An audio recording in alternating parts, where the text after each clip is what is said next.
Hello बच्चों, कैसे हैं आप सभी लोग। तो चलिए शुरू करते हैं अपने अगले क्वेश्चन को। Question number 19। क्वेश्चन नंबर 19 जो है वो दिया है f(x) = 6x² - 3 और हम लोगों को इसमें फाइंड आउट करना है जीरो ऑफ पॉलिनोमियल, यानी x का वैल्यू निकालना है। x का वो वैल्यू जिसको पुट करने से ये पूरा का पूरा टर्म जो है वो क्या हो जाए, ज़ीरो हो जाए, है ना। तो चलिए शुरू करते हैं।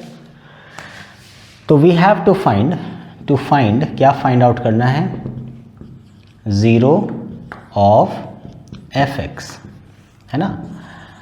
कैसे बनाएंगे इसे। 6x² - 3 है, इसमें कोई भी x का टर्म नहीं है ना। मतलब x² है लेकिन x नहीं है, 2x 3x 5x ऐसा सच नहीं है। फिर 3 है, क्या करें। तो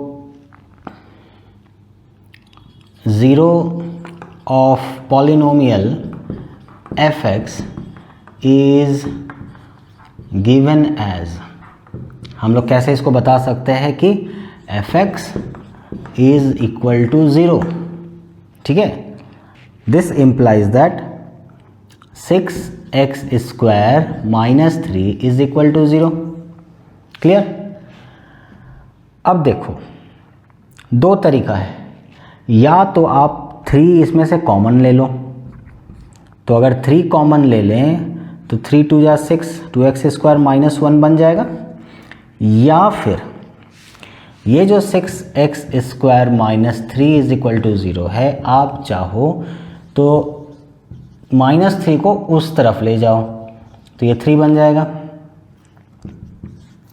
ठीक है। तो दिस इम्प्लाइज दैट, दोनों ही तरीका से हम लोग बात कर लेते हैं, दिस और दिस। चाहे आप ऐसे बनाओ चाहे आप ऐसे बनाओ, कोई दिक्कत नहीं है ना। अब जब ये इनटू में है, वहाँ जाएगा डिवाइड हो जाएगा, तो 0 / 3 हो जाएगा, that is equal to 0। So this implies that हम लोग लिख सकते हैं 2x² - 1 इज इक्वल टू 0, है ना। और यहाँ पर क्या हो जाएगा, x² इज इक्वल टू 3/6 हो जाएगा। बोलो समझ में आया, कोई दिक्कत नहीं, यहाँ तक तो चीज़ें क्लियर हो रही होंगी। नाउ दिस इम्प्लाइज दैट -1 को वहाँ ले जाओ तो क्या हो जाएगा, 2x² is equal to 1 implies that x² is equal to 1/2। अब ये 3/6 जो आया यहाँ, 3 2 जा 6 कट जाएगा, implies that x² is equal to 1/2। तो इन दोनों चीज़ में मैं ये दिखलाना चाह रहा था आपको कि चाहे आप इस तरह से आगे प्रोसीड करो या इस तरह से कॉमन नहीं निकाल रहे हो और सीधे टर्म को ही उधर ले जा रहे हो और फिर ऐसे आप आगे बढ़ रहे हो, तो भी चाहे ऐसे बनाओ चाहे ऐसे बनाओ, आपका x² का वैल्यू कितना आ रहा है, 1/2 ही आएगा दोनों ही केस में, है ना। तो होता है ना बहुत सारे बच्चों के मन में कन्फ्यूजन कि सर हम इसको कॉमन लें, ज़रूरी है क्या, कॉमन लेके आगे करें, हम इसको कॉमन नहीं लेंगे तो क्या होगा। इसलिए मैंने दोनों ही तरीका आपको बता दिया, है ना। आप चाहो तो कॉमन लो, आप चाहो तो कॉमन ना लो, आपका आंसर x² इक्वल टू 1/2 ही आएगा। यानी अब ये स्टेप दोनों के लिए बराबर हो गया, है ना। तो दिस और दिस, ऐसा नहीं कि ये भी और ये भी, ऐसा नहीं, या तो इस तरह से बनाओ या तो इस तरह से बनाओ, ठीक है। अब सिंस या x² इक्वल टू 1/2, तो since x² is equal to 1/2 implies that x is equal to, देखो स्क्वायर है तो क्या होगा, यहाँ जाके इसका रूट लग जाएगा, ठीक है। ये बातें हमने पहले कर रखी हैं, तो ये लग जाएगा √1/2, ठीक है। होता क्या है, देखो होता ये है कि ये स्क्वायर में है ना, तो ये पूरा का पूरा 1/2 का पावर 1/2 चला जाएगा। इसका पावर स्क्वायर है, स्क्वायर जब वहाँ जाता है तो दिस इज़ 2, मतलब 2/1, तो ये पलट जाता है 1/2 हो जाता है। और 1/2 का पावर मतलब क्या होता है, रूट हो जाता है, इसलिए दिस इज इक्वल टू √1/2। ये बात क्लियर हुआ। लेकिन साथ ही साथ ये क्या होता है, जब स्क्वायर रूट बनता है तो ये प्लस माइनस भी लग जाता है ना। मतलब this is equal two plus minus √1/2, मतलब ये हुआ कि मेरे पास अगर 1/√2 है या फिर मेरे पास -1/√2 है, अगर हम इसका स्क्वायर करें या फिर हम इसका स्क्वायर करें, दोनों का रिजल्ट हमको क्या मिलेगा? 1/2 मिलेगा प्लस में। ठीक है, क्लियर है ना? अगर इसका स्क्वायर कर दें या इसका स्क्वायर कर दें तो माइनस माइनस प्लस हो जाएगा। 1/√2 मतलब इसका स्क्वायर 1/2 और 1/√2 का स्क्वायर इज 1/2। तो चाहे ये लो चाहे ये लो, दोनों का रिजल्ट 1/2 ही आएगा। इसका मतलब ये हुआ कि अगर x² = 1/2 है तो x = प्लस में भी √1/2 या माइनस में √1/2। ठीक है, तो इसलिए जब भी हम लोग स्क्वायर को अगले साइड शिफ्ट करते हैं, मतलब RHS में ले जाते हैं या RHS से LHS में लाते हैं, तो स्क्वायर रूट तो बनता ही है, साथ ही साथ ये प्लस माइनस का साइन भी लग जाता है। और √1/2 को हम लोग लिख सकते हैं कि this is equal two plus minus जो है वो तो है ही है, 1/√2 लिख सकते हैं, क्योंकि √1 यानी √1 का वैल्यू 1 ही होता है। तो हम इसको पूरा का रूट ना लिख करके सिर्फ 2 का रूट लिख सकते हैं, है ना। Therefore x is equal to 1/√2 और x is equal to -1/√2। इसको ब्रैकेट में रख लो, this is -1/√2। Clear? Hence required, आप चाहो तो यहीं पर आप लिख सकते थे, है ना, कि हेंस रिक्वायर्ड 0 ऑफ fx, है ना, ये लिखने की ज़रूरत नहीं थी। Hence required zeros of fx is equal to 1/√2 और -1/√2 and this is answer. Clear है? समझ में आया? तो यहाँ पर पूरा होता है हमारा क्वेश्चन नंबर 19। बढ़ते हैं अगले क्वेश्चन नंबर 20 की तरफ। तो चलिए बच्चों आते हैं नेक्स्ट क्वेश्चन नंबर 20 की तरफ। और क्वेश्चन नंबर 20 हम लोगों से क्या कह रहा है कि एक पॉलिनोमियल fx दिया हुआ है 4√3x² + 5x - 2√3, find the zero of fx। ये जो पॉलिनोमियल है इसका हम लोगों को zero of polynomial find out करना है। तो कैसे फाइंड आउट करेंगे? तो आप देखो x² x और ये जो कांस्टेंट टर्म है, ये तीनों ही टर्म हम लोगों को दिया हुआ है। तो क्या हम लोग इसका मिडिल टर्म फैक्टराइज कर सकते हैं? कोशिश करके देखते हैं। तो zero of fx is given as, कैसा कि दिस इज 4√3x² + 5x - 2√3। ठीक है, 4√3x² + 5x - 2√3 is equal to 0। हम लोग को 0 फाइंड आउट करना है, x का वो वैल्यू जिसको पुट करने से पूरा का पूरा टर्म हमारा बराबर 0 हो जाए। ठीक है, अब ये देखो, ये है हमारा मिडिल टर्म। इस टर्म को देख करके बहुत बच्चे डर गए, बोले बाप रे सर, इतना हेवी पॉलिनोमियल दे दिया है, 4√3 2√3, सर कैसे निकालेंगे ये? बहुत सारे बच्चे घबरा रहे होंगे, है ना।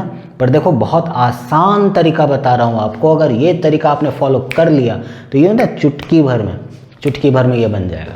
देखो कैसे, घबराना ही नहीं है, डरना ही नहीं है, कर प्रयास, है ना।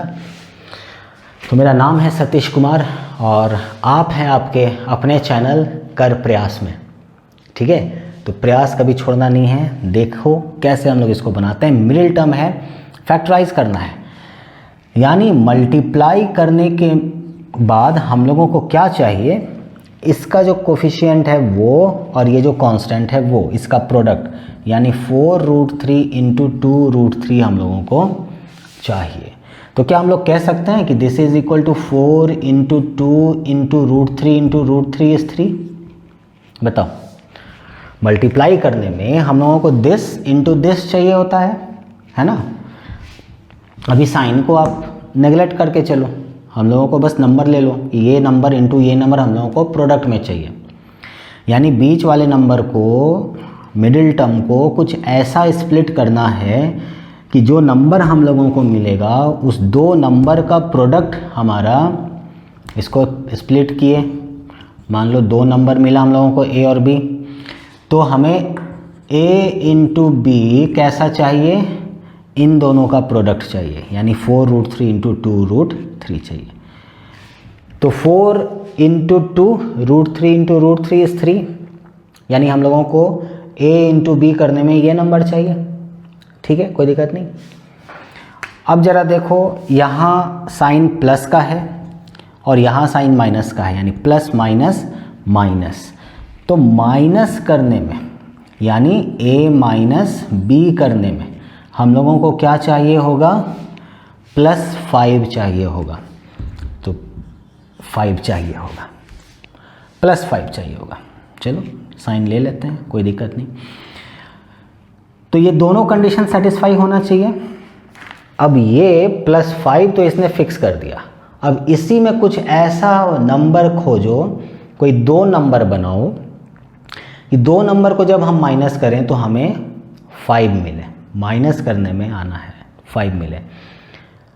तो देखो 4 इंटू 2 3 जा 6, इसको हम लोग लिख सकते हैं 4 इंटू 2 3 जा 6। हम लोग लिख सकते हैं इसको 4 3 जा 12 इंटू 2। चाहो जितना कॉम्बिनेशन है बना लो, ठीक है। बहुत सारे कॉम्बिनेशन को अगर मैं यहाँ लिखूँगा तो वीडियो बहुत लंबा हो जाएगा, है ना। 5 चाहिए आपको, एक नज़र में यहाँ पर दिख जाएगा कि 4 2 जा 8 हो रहा है और 8 इंटू 3, है ना। देखो 8 इंटू 3 करो, 12 इंटू 2 करो, 4 इंटू 6 करो, सब का रिजल्ट क्या होना है, इसी के बराबर होना है, ठीक है। तो ये सारा नंबर जो हो रहा है या सारा जो पेयर हमारा बन रहा है 4 6 12 2 8 3 या और भी जो बनेगा, वो सारा प्रोडक्ट तो इसके बराबर हो जाएगा। लेकिन क्या सारे का डिफरेंस जो होगा, इसमें जो डिफरेंस बनेगा, इसमें जो डिफरेंस बनेगा, इसमें जो डिफरेंस बनेगा, इसमें जो डिफरेंस बनेगा, वो हमारा क्या 5 के बराबर होता है। देखो इसमें अगर हम लोग 6 माइनस 4 कर दें तो 2 मिलेगा, इसमें अगर हम लोग 12 माइनस 2 कर दें तो 10 मिलेगा, इसमें हम लोग 8 माइनस 3 कर दें तो 5 मिलेगा। तो ये जो हमारा रिक्वायरमेंट था 5 का, ये हमारा यहाँ फुलफ़िल हो रहा है। इसका मतलब हमारे पास दो नंबर 8 और 3 हो जाएगा। हमारे पास दो नंबर कैसा बन गया, 8 और 3 बन गया, जिसका प्रोडक्ट करेंगे तो 8 तिया 24 24 बनेगा। देखो ये 24 हो ही रहा है ना, 4 2 जा 8 और 8 3 जा 24, है ना, या 3 2 जा 6 6 4 जा 24, 6 चौके 24। और इन दोनों को अगर माइनस करेंगे तो 5 भी बन जाएगा। तो बताओ हो गया ना आसान। जो इतना मुश्किल दिख रहा था 4√3 2√3 कैसे निकालेंगे, तो इन दोनों का प्रोडक्ट हमने ये कर लिया, इनका डिफरेंस ये कर लिया। अब हमें ये दो नंबर मिल गया है, अब हम लोग आगे प्रोसीड करेंगे। तो मिडिल टर्म कैसे स्प्लिट करना है, किस नंबर को यूज़ करना है, वो हमारे पास आ चुका है। अब ये बात कि 8 माइनस 3 करें या 3 माइनस 8 करें, क्योंकि 8 और 3 भी 24 होता है मल्टीप्लाई करने में, और 3 इंटू 8 भी 24 होता है मल्टीप्लाई करने में। तो सर हम लोग 8 माइनस 3 लें या 3 माइनस 8 लें। तो बच्चा क्या है, देखो 8 माइनस 3 करोगे तो 5 आएगा, और 3 माइनस 8 करोगे तो -5 आएगा। तो बच्चों हम लोग को क्या चाहिए, हम लोगों को +5 चाहिए, यानी हमें ये वाला टर्म ही लेना पड़ेगा, यानी 8 माइनस 3 करना होगा, ना कि 3 माइनस 8 करना होगा, ठीक है। तो चलिए हमें दो नंबर मिल चुके हैं, 8 और 3 मिल चुका है। अब हम लोग आगे बढ़ते हैं। This implies that 4√3x square plus 8x minus 3x plus 2√3 is equal to 0। अब क्या करना है, इन दो में से कॉमन निकालो, इन दो में से कॉमन निकालो। तो 4 और 8, तो 4 हमारा कॉमन आ जाएगा, √3 तो है नहीं, x कॉमन आ जाएगा, तो यहाँ क्या बच जाएगा, √3x बचेगा क्या, और यहाँ पर 2 बचेगा क्या। -3 को क्या करें, कॉमन ले लें। आप बोलोगे सर यहाँ तो 3 है ही नहीं, सॉरी 3 नहीं, देखो 3 को क्या लिख सकते हैं, √3 इंटू √3 लिख सकते हैं। तो यहाँ भी √3 है, यहाँ भी √3 है, तो -√3 को कॉमन ले लेते हैं, ठीक है। तो जब √3 कॉमन आ जाएगा तो यहाँ √3x बच जाएगा, और यहाँ से तो √3 निकल ही चुका है, तो ये 2 बच जाएगा। लेकिन प्लस है, तो प्लस का मतलब होता है minus into minus, minus minus plus, दिख रहा है ये माइनस माइनस प्लस, यानी प्लस कहीं भी है तो आप समझ लो प्लस बराबर क्या हुआ, माइनस इंटू माइनस, ठीक है, माइनस इंटू माइनस।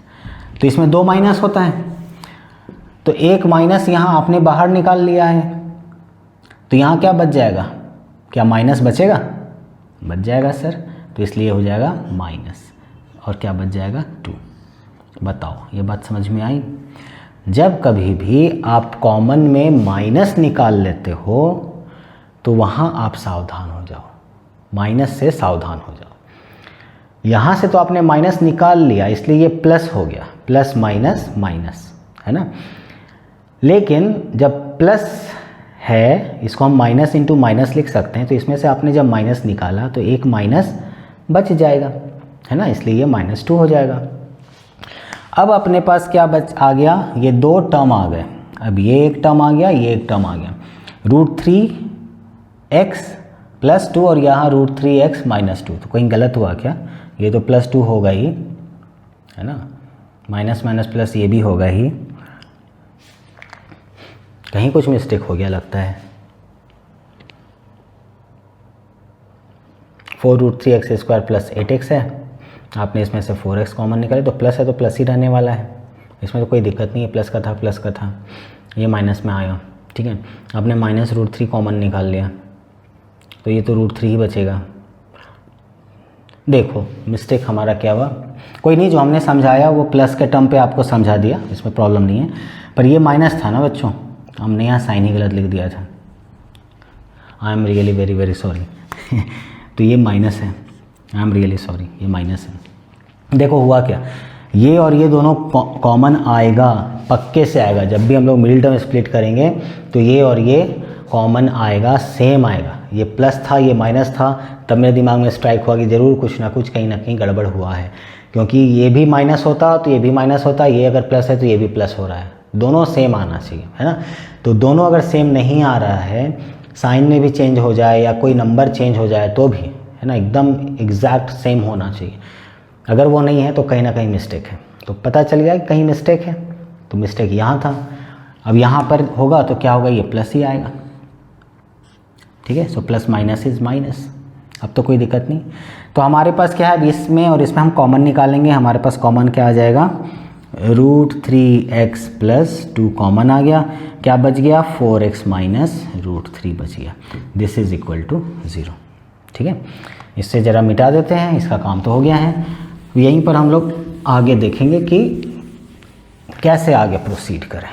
नाउ अब देखो, दिस इंटू दिस इज 0, इसका मतलब क्या हुआ कि आइदर दिस इज 0 और दिस इज 0। सोचो ना, इतना का पूरा का वैल्यू अगर 0 के बराबर हो जाए तो 0 इंटू एनीथिंग इज 0, तभी तो पॉसिबल है ना। और या फिर इस पूरे का वैल्यू अगर हमारा 0 आ जाए तो एनीथिंग इंटू 0 इज 0, तभी तो पॉसिबल है। तो इसका मतलब क्या हुआ, आइदर दिस इज 0 और this is 0, this implies that either √3x + 2 is 0 और 4x - √3 is equal to 0, है ना। Therefore अब इसको अगर यूज़ करें तो क्या होगा, देखो +2 वहाँ जाके -2 हो जाएगा। Therefore √3x is equal to -2 और √3 को वहाँ ले जाएंगे, माइनस में है प्लस हो जाएगा, तो 4x इज इक्वल टू √3। कोई दिक्कत, प्लस में था वहाँ जाके माइनस हो गया, माइनस में था वहाँ जाके प्लस हो गया। This implies that x is equal to -2/√3 और x इज इक्वल टू √3/4। देखो x का वैल्यू आ गया आपके पास -2/√3 या x का वैल्यू √3/4। आप चाहो तो यहाँ आंसर कर दो, लेकिन हो सकता है गलत हो जाए। क्यों? क्योंकि ये डिनोमिनेटर में कभी भी इर्रेशनल नंबर नहीं रहना चाहिए, आपको इसको रैशनलाइज करना चाहिए, ठीक है। तो जब हम लोग इसको रैशनलाइज करेंगे तो √3/√3 करेंगे, √3 से मल्टीप्लाई भी करेंगे, √3 से डिवाइड भी करेंगे, तो ये क्या बन जाएगा, x is equal to -2√3 by √3 into √3 is 3 और x इज इक्वल टू, ये तो ठीक है, न्यूमरेटर में √3 है, डिनोमिनेटर रैशनलाइज ही है 4, hence required 0 zeros of polynomial fx दिया हुआ था इज इक्वल टू -2√3/3 और √3/4 एंड दिस इज आंसर।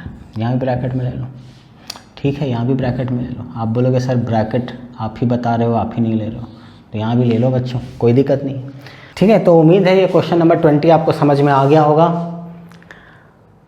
आसान था, बहुत मुश्किल नहीं था, है ना। रूट में ज़रूर था, लेकिन हम लोगों ने काफ़ी अच्छे से समझ लिया कि रूट के क्वेश्चन को मिडिल टर्म स्प्लिट कैसे करते हैं, बहुत आसान है, ठीक है। प्रैक्टिस करिएगा, खुद से बना के देखिएगा, नहीं समझ में आए फिर से एक बार एक्सप्लेनेशन समझिएगा, ज़रूर समझ में आएगा। तो चलिए बढ़ते हैं अपने अगले क्वेश्चन नंबर 21 की तरफ। भाग मत कर प्रयास भाग मत